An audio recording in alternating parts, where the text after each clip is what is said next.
Human folk and the animals of the world each have their own roles in life. Animals plow fields, people plow through the weekend. Animals provide rides, people provide Amazon reviews. Animals eat the ground, people eat double cheeseburgers. You get the point. The roles may not be fair, but neither is not sneezing when you need to sneeze. Anyway, every once in a while, just sometimes, animals end up doing people things and it's a hoot.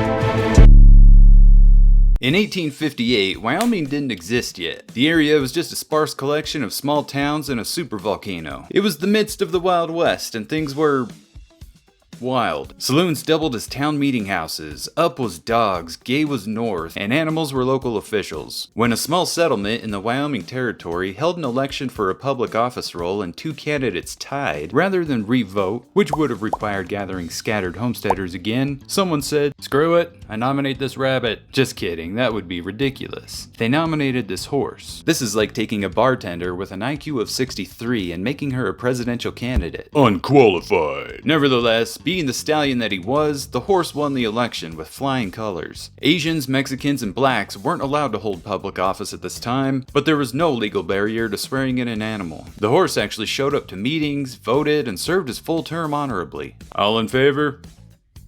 Nay.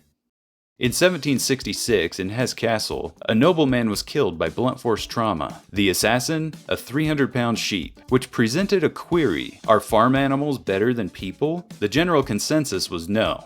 They're animals, so why shouldn't they be held to the same standard as us? So they held a trial, but since sheep have no pockets to carry money, he was assigned a court-appointed defense attorney. Now, to say sheep in this area were important is like saying makeup is important to Taylor Swift. Pretty big understatement. Sheep in Hesse Castle were a critical and tightly regulated commodity. So if a sheep killed or injured someone, the state had a direct financial interest in determining liability, whether the animal should be destroyed, and so on. Anyway, his lawyer had a tough job and pulled the only card you can when there's lots of witnesses. Insanity. The judge, however, didn't buy it, and the victims' families' bellies were a little more full that night. There certainly were some characters in ancient Rome, and perhaps the most character-y one was Emperor Caligula, who loved horses, possibly too much. His favorite horse, named Incitatus, lived a life so luxurious it would make a king jealous. His stable was made of marble, he wore purple blankets and gemstones, and had his own personal fleet of servants. An animal living in extravagant luxury is already pretty rad, but that's not why he made this list. Caligula had this horse ordained to the priesthood. This horse was a friggin' priest. I want you to baptize me. Bro. Given that the main duty of a priest was deciphering the entrails of sacrificed animals, this horse was just as qualified as any human on the matter, so... Subscribe right now. And like the video too. Wojtek enlisted as a private in the Polish army during World War II, and he was a bear. An orphaned Syrian brown bear who was pitied and adopted by some Polish army guys in 1942. Oh boy, can we keep him, boss? Haha, you rascals. You'll have to feed him and wipe his bare butt. Wojtek lived as normal a soldier life as anyone, marching with the unit and saluting officers. And since there's no legal age limits on anything for bears, he also drank beer and smoked cigarettes. Honey! What? Get the door!